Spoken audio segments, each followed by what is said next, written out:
The views and opinions expressed on any program are those of the producers and/or the persons appearing on the program and do not necessarily reflect the views and opinions of FRC Media, Bristol Community College, or the City of Fall River.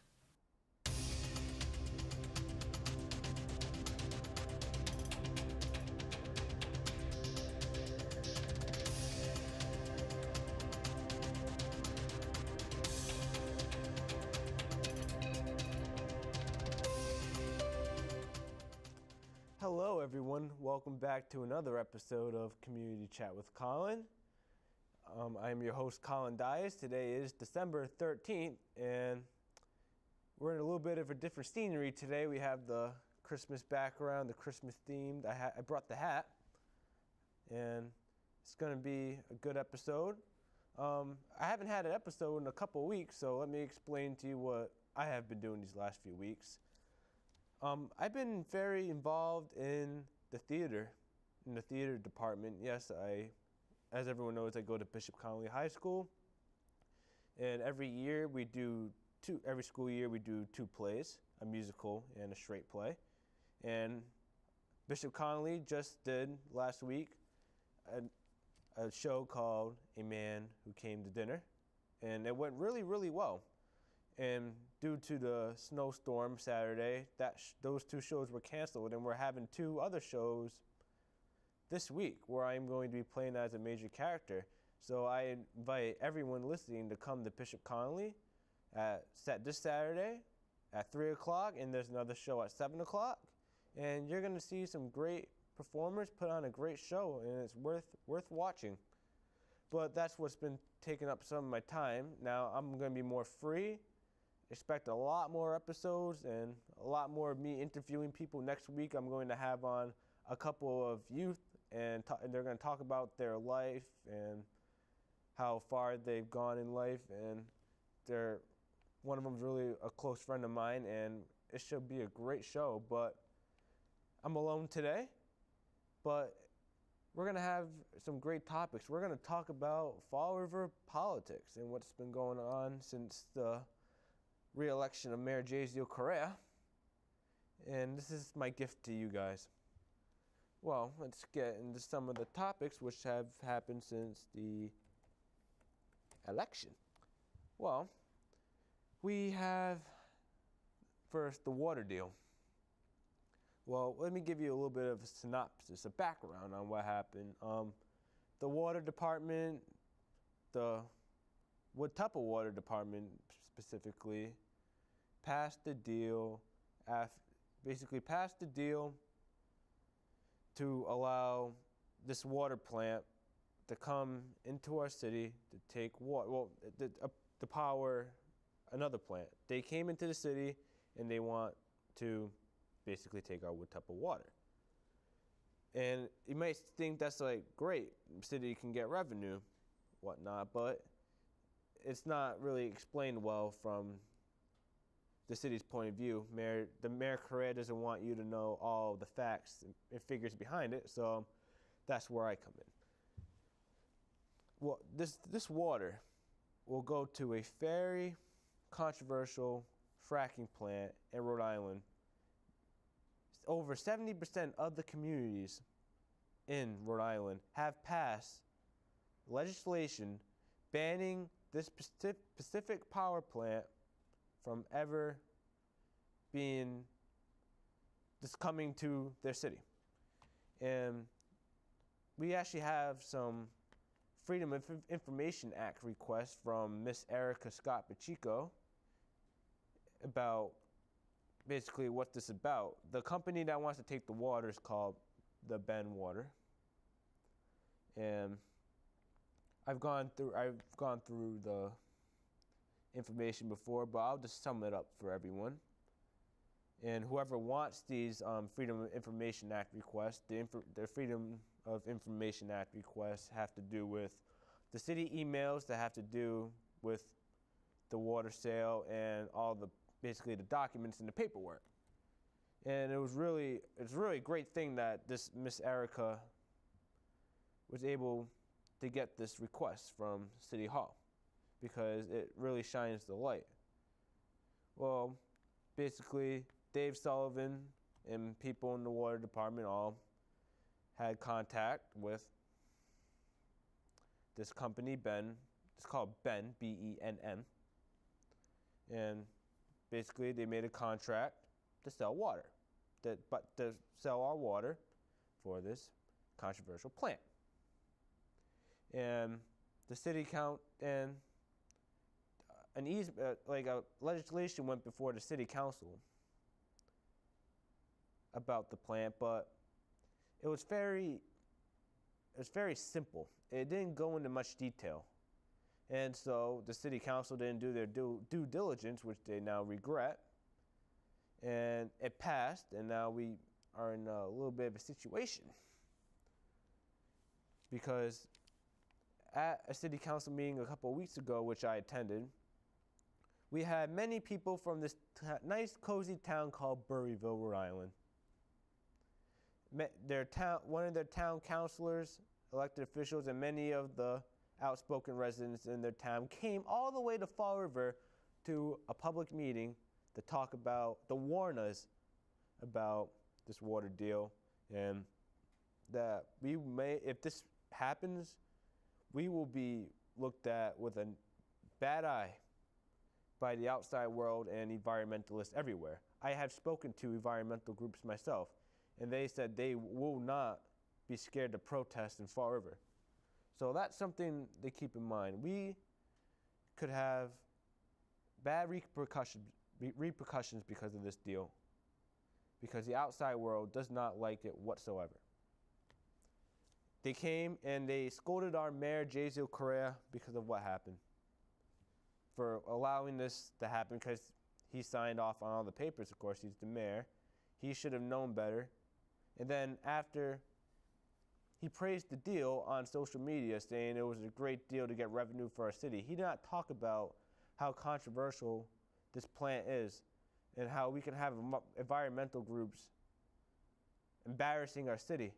Would you like to have, to the viewers at home, would you like to see negative press stories and media stories from outside media sources and large environmental groups about how Fall River allowed water to go to this controversial fracking plant in Rhode Island, which 70% of their communities said they did not want? They passed legislation? No, I'm pretty sure you don't. The mayor dropped the ball on that one. And I talked to environmental groups from New York, and they were not happy either. They said they would send some of their volunteers down and protest. Mr. Joe Cavallo said he would go to jail, who was a big environmental leader in our city who I have much respect for. But he said he's willing to cause a ruckus and go to jail. Like, environmental protesters are some of the most loyal protesters to their cause, and I don't think our city needs this. Despite, I know it brings in revenue, but our city does not need all this negative attention. And as we know, since the mayor was reelected, he went back on another promise. He wanted to abolish the chief of staff position. Now, there's been a lot of confusion on that.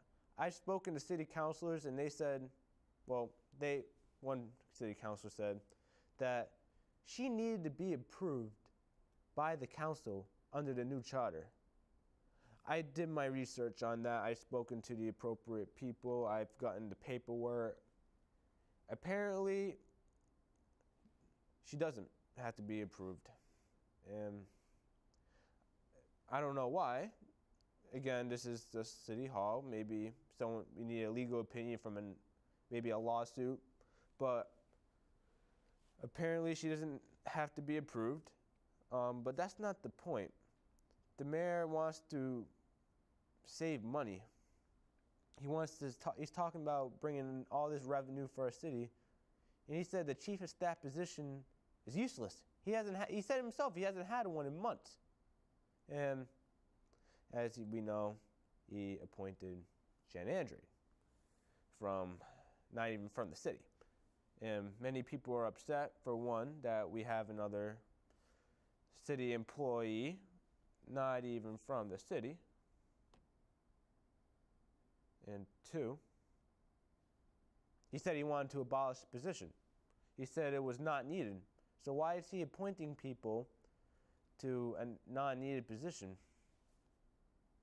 This person is the mayor's chief of staff, which helped, and is the mayor's campaign manager. And I think she's a great campaign manager. I think she's mainly the reason why he got reelected, because she's good at her job. That's probably why she got a nice new job at City Hall. But no. But it's just basically another lie by the mayor. We become accustomed to this. I'm not surprised anymore. This stuff happens all the time. But there's something I saw that was covered by the Herald News yesterday, which I saw online too. A couple city councilors were threatened online, were contacted via the phone, and basically not threatened, but they were contacted saying that there were people going to go after them. And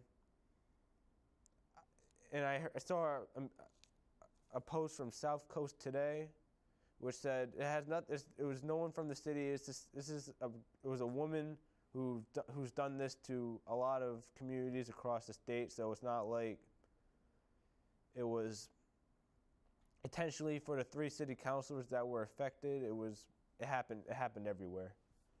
It was kind of ironic that it was those 3 city councilors, because they, in my opinion, are vocal opponents against some of the things the mayor has done, which it can be good. So for some people, it can be bad. But many people, even Richard Cabaceres said himself that it could have been maybe someone from the mayor's clique, not the mayor himself, but that's what was said. But people, that's just childish that happened. People shouldn't be threatened. People shouldn't be online trolling others. Like, this sort of childish behavior has to stop. That's like, look at our country today. Like, all the negativity and when I've grown up, and I can even say this, I'm still young, but I haven't even seen this before. I think we're going into a new age, but I think one day it's gonna stop when all this political bickering stops and we go on a new path. And I have some great news for everyone about Frowen. Well, as everyone knows, that Frowen was kicked out of City Hall by Mayor Jasiel Correia.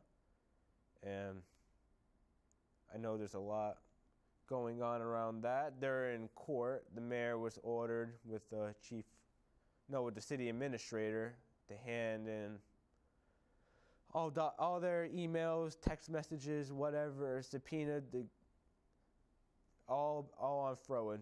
And we'll see if they comply to that court order. They were ordered by the court, by the Frowen's attorneys, to hand in all that information, because there could be possible collusion going on to make a political point, because I'm pretty sure everyone knows this, that there's been a voting group in the city that's wanted to see Frowen eliminated from City Hall for a long time. So that could contribute to maybe a new mayor comes in, wants to get more votes for the re-election. So maybe there would be some collusion to maybe get them out of City Hall.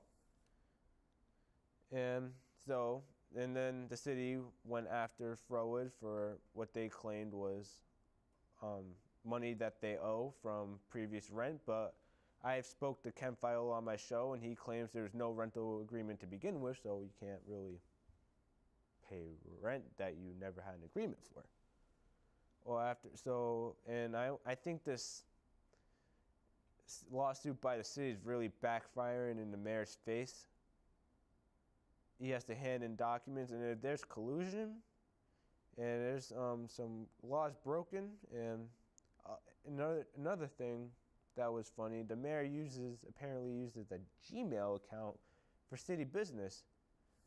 That's just funny for conflict of interest. What if there are Freedom of Information Act requests, and is he now required to hand those in under the Gmail? Apparently he is. And it's just mind-boggling. But speaking of Freedom of Information Act requests, I want to get to the bottom of this story really quick.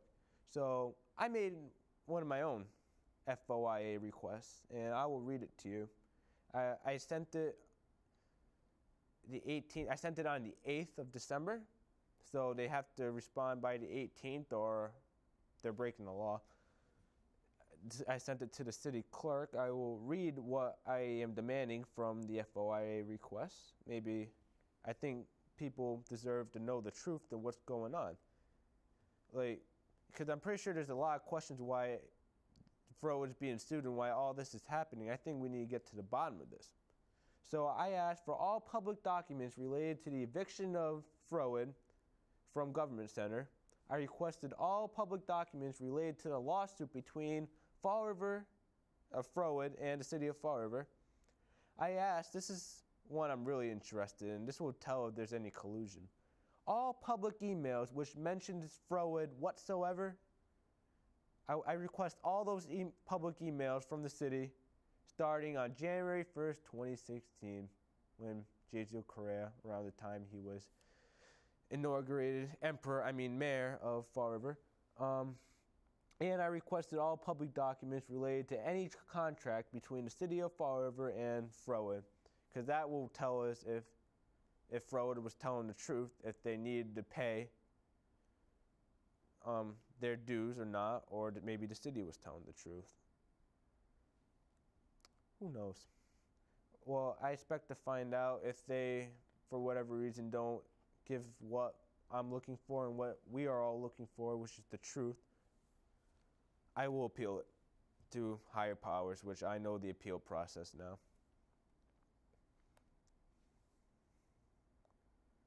But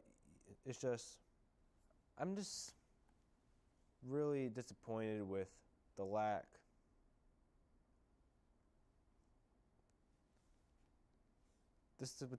of transparency going on in City Hall over these last 2 years. We can never seem to get a straight answer from anyone. And that's another topic I'm going to bring up about not getting straight answers, the Quequechan Rail Trail. That's another promise, a promise the mayor blatantly broke to you, the people. He said, Jasiel Correia, in front of 80 people who are opposed to that road crossing the trail, if you don't want the road, you won't get the road. He lied. Jasiel Correia, you lied to all those people. Because right after the election, the city council, right after the election, the mayor vetoes legislation that would have asked the corporation council to go to court and get that easement nullified. There is no reason why he should have vetoed that. He said after, and the administration, that they were with the city council and they did not want no road. But there's been some funny talk about that at the meetings. There was never really a straight answer, except with the mayor. The mayor told everyone in the city, if you don't want the road, there will be no road. But yet again, the mayor lied. He's lied about many things over the last few years. Ever since that ride with the dashboard. But let's go into more to end this episode, we're going to go into some more positive topics.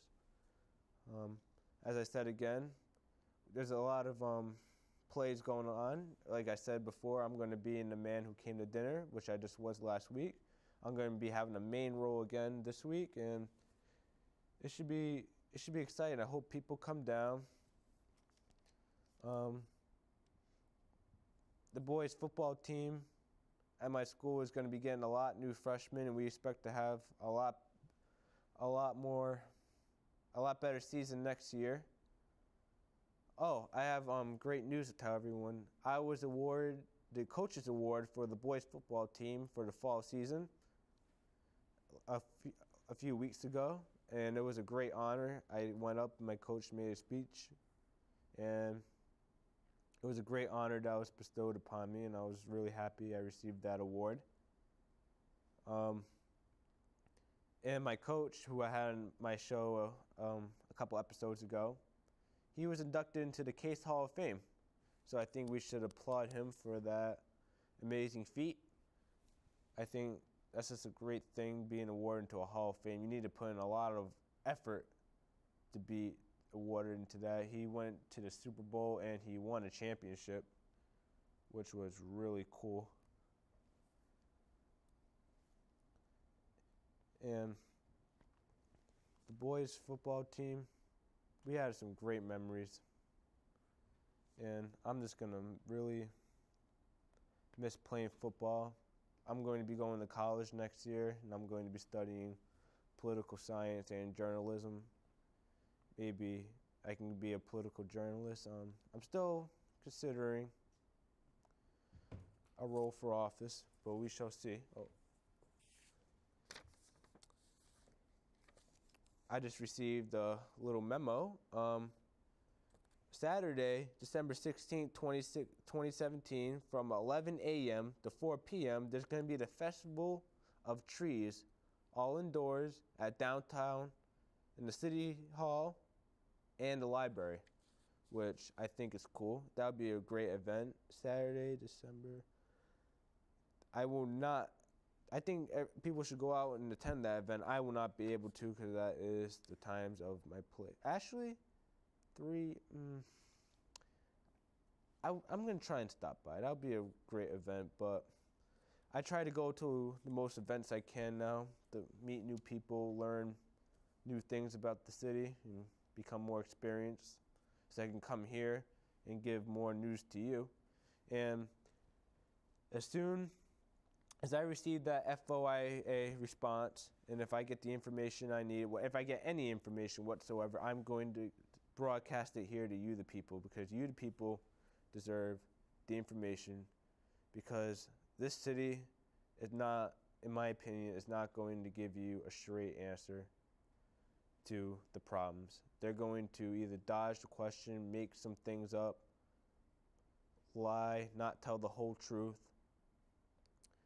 And we need more people who will stand up for what's right for the city and will fight for transparency and will keep this mayor accountable, which I am planning to do. I will keep this mayor accountable because I believe he is crooked and a liar, and I want others to join to get the information out there.